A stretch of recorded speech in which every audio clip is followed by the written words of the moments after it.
This is Alan Seaborn from Winning at Home. Welcome to In Progress, a podcast about faith, life, and how we grow. And for this episode, I want to share something that has been on my mind lately, and as I've been thinking through kind of what it looks like in a lot of ways to live out faith, I'm going to be, at least in this episode and the next episode, kind of talking about some of the practical, but at the same time, counterintuitive or more countercultural things that Jesus teaches, because a lot of the times the things that he values, even though we say we want to line up our values with him, those things aren't in all that great of alignment. And so I want to talk about a couple of those things, and I feel like I wind up discussing, especially in the last maybe, 10 to 20 episodes, just talking about our view of success, our view of achievement, our view of accomplishment. And I think that's been so on my mind, and I think I've seen that come up time and time again in Scripture, partly because, like I say, it really stands out as the opposite of what our culture values. And if we're realistic, it really stands out as the opposite of what we often value. And so I want to read a passage from Mark chapter 10, and I was going to do a little background, but I'll get into the background more as I'm in the middle of reading the passage. So Mark chapter 10, verse 35. Then James and John, the sons of Zebedee, came to him, who is Jesus. Teacher, they said, we want you to do for us whatever we ask. And so you can tell right from the beginning, they're really setting him up. We want you to do whatever we ask. And it kind of feels to me, this is on a smaller scale, obviously, but when people ask that question, hey, what are you doing tonight? And they are wanting to propose something. And I've never figured out quite how to answer that question because I want to say, well, it depends on what you're about to ask me, right? Because I don't want to commit to something before I even know what it is. And here, James and John, they're trying to put Jesus in this situation. Hey, we want you to do for us whatever we ask. What do you want me to do for you? He asked. They replied, let one of us sit at your right and the other at your left in your glory. Now, I want to pause there for a second because I think it's pretty easy to just go, wow, James and John really gunning for it. Hey, we're 2 of the 12 disciples. How about you just tell everyone we're your favorite 2 of the 12 disciples? And that was kind of my initial reaction when I first started, reading through this passage. But then I thought, okay, wait a second. This is James and John. And probably many of you are familiar with this, but kind of the 3 disciples that were part of Jesus' inner circle out of the 12 total disciples were Peter, James, and John. So James and John are 2 of the 3 who they know that they're closest to Jesus. All the other disciples know that they're closest to Jesus. And so they're not trying to really edge out the way I think of it. They're not really trying to edge out 10 other people. They're trying to edge out 1 other person. And they're asking this question. You see the end of the question. Can we sit at your right and left in your glory? And that kind of, you're like, okay, where is that idea coming from? Well, Mark chapter 9, the chapter right before this, was the story that we know as the Transfiguration. Jesus took up on top of this mountain, Peter, James, and John, again, the three kind of inner circle guys. And at the top of this mountain, Jesus was transfigured. That's the word we use in English. The word they use in Greek is, it's basically metamorphosis. It's a little bit different. It's like metamorphao, but metamorphosis. And Jesus totally transformed right in front of them. And Moses and Elijah appeared and were talking with them.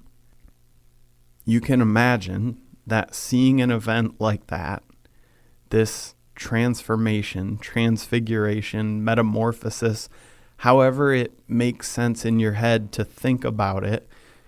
But Peter, James, and John, I mean, they already knew. They had watched Jesus perform miracles. They had watched him do all kinds of healing, do all kinds of amazing things that they knew were supernatural. But I think this one would have stood out. And so in the next chapter, they're asking, hey, when you come in your glory, which is on our mind because we just saw it, who knows how long ago, but in the previous chapter, we already saw this happen. I mean, can you imagine walking away from that kind of an event? Obviously, James and John were talking about it and going, what in the world was that? What do you think that even means? What's going to happen next? And so they ask, hey, can we sit at your right and at your left in your glory? Because they're letting Jesus know, hey, we know that in finding you or being attached to you or whatever way it makes sense to think about that, we've really got something here, right? I mean, it's kind of it feels weird to call it like an opportunistic moment, but I think it's kind of that. They're looking and going, hey, I don't know if the phrase, it's good to be king, had been invented yet, but I know that these guys understood the concept. They knew if you're the main guy, things are really good for you. They looked down at the coins they use for money every day and saw the face of their rulers on those coins, and they knew they had to pay a bunch of their money in taxes toward those leaders.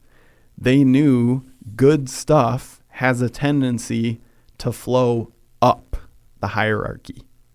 And whoever's at the top of that thing, they're getting a lot of the good stuff. And they're not having to, especially in the ancient world that they're living in. I'm not trying to diminish leadership, but from the perspective of a Peter, James, and John type of a experience, I think they're looking and going, man, to be the top of this thing, it's probably pretty easy, and you get all these amazing benefits.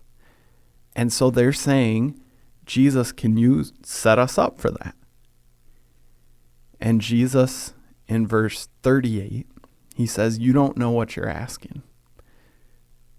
Can you drink the cup I drink or be baptized with the baptism I am baptized with?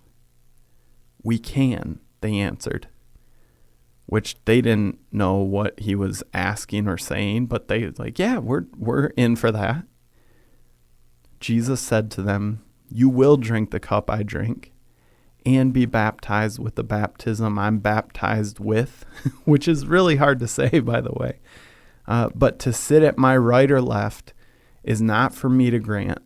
These places belong to those for whom they have been prepared.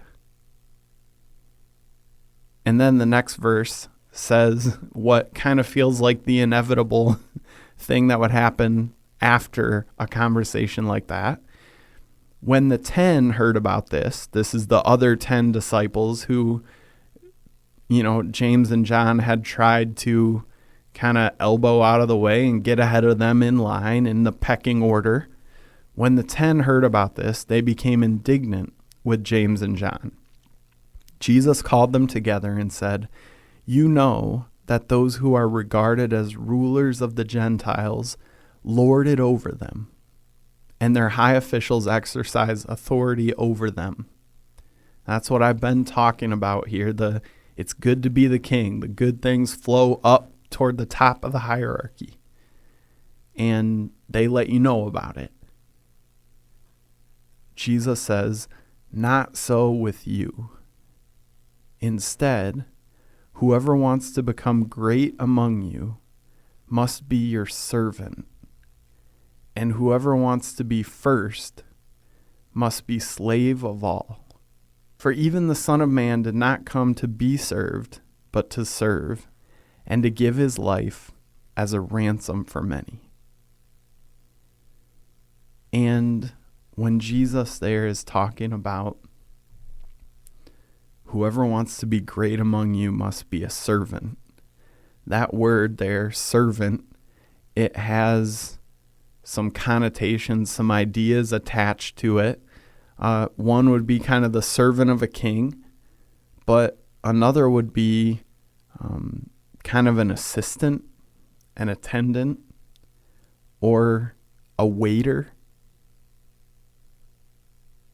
And so to the people who are upset that there were two of these disciples that were trying to kind of climb, jump ahead a little bit in the pecking order, the hierarchy, however it makes sense in your head to kind of describe what they were doing, jostling for position.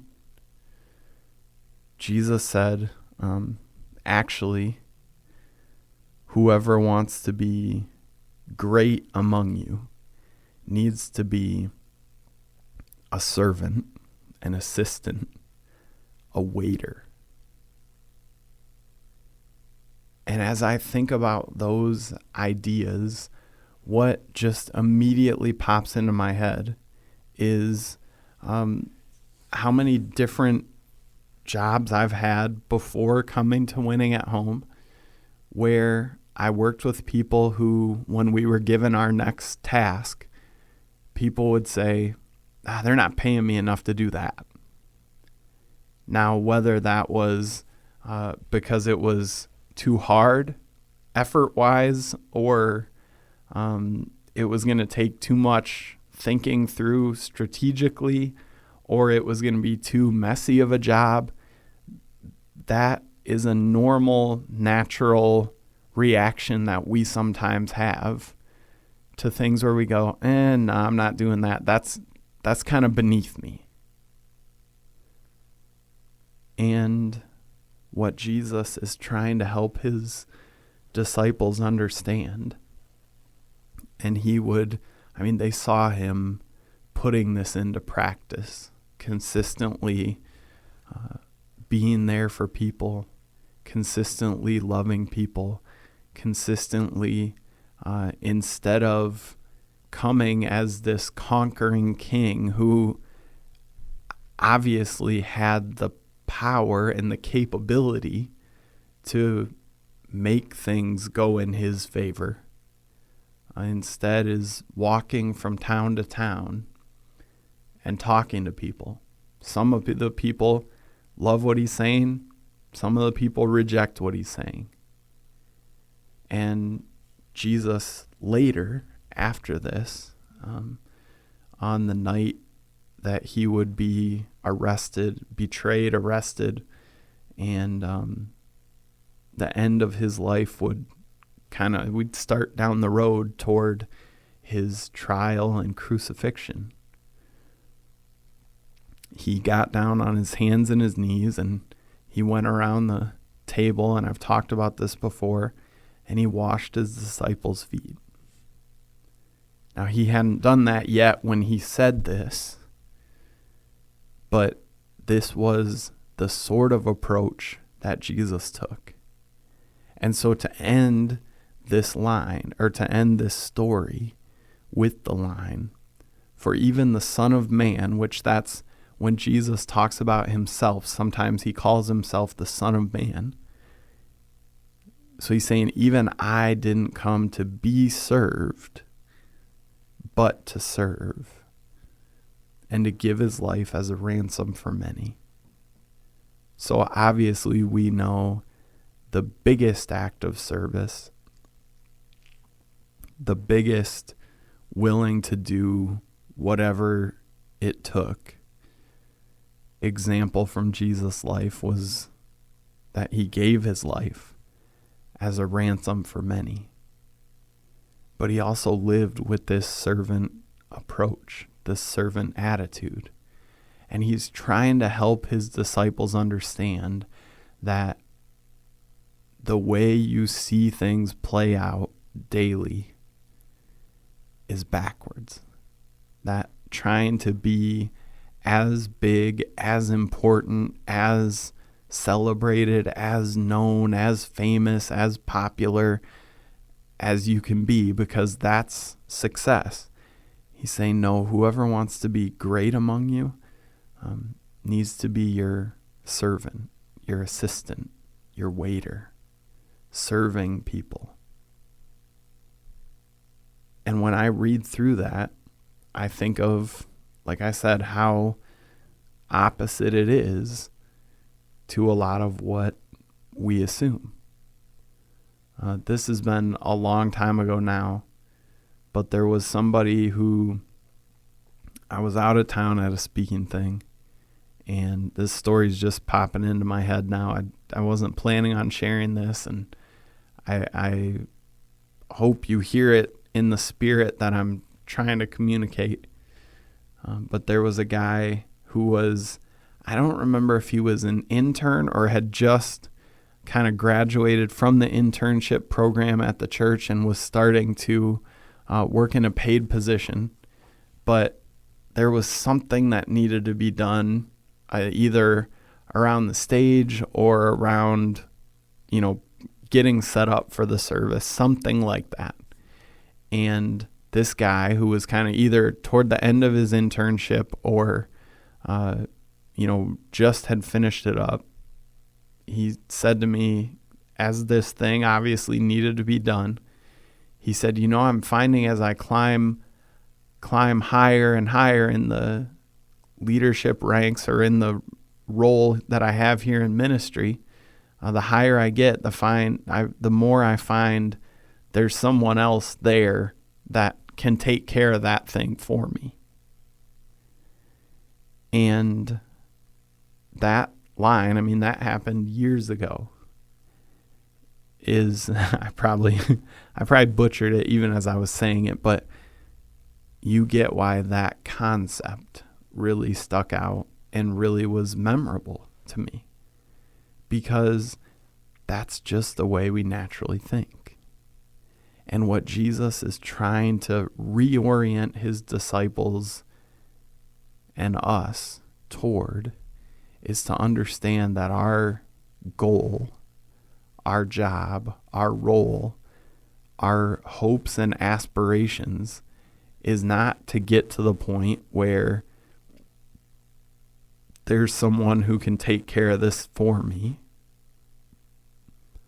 Our goal is to be the one doing the serving, to be the one doing the assisting, to be the one doing the waiting on somebody else. And I know that feels weird. Like even as I'm saying this, I'm going, okay, how do I really wrap this up? Because it's so different. And I think maybe what I want to do is just ask you to spend some time thinking about that. I think what I'm going to do is kind of next episode will be, kind of focus on being a bit of a continuation of this kind of idea, and maybe break down and get into a little bit more what that looks like practically. But for this episode, I just want you to spend a little time wrestling with that, because I have a feeling that it's so opposite of everything that we have been told to value, everything that we naturally value on our own. that it's going to take a little time. And so, yeah, I'm going to wrap it up there. I want to give you kind of the, not an assignment or whatever, but the takeaway to just spend a little time wrestling with this, because I think it's going to take that. It's a disorienting thing. And maybe we've read through this before and go, yep, okay, that's cool, serve people. But I want to invite you to think about it on a deeper level. I'm going to spend some time doing that too. And I want to encourage us, like I started this by saying, to take a look at where Jesus' values are or aren't in alignment with our own. And I'm guessing that this is a huge area, aspect of life where that's true. So let's wrestle with this. Let's ask God to help us be more open to, I guess, just trusting this truth. And we'll pick it up next week and kind of go from there.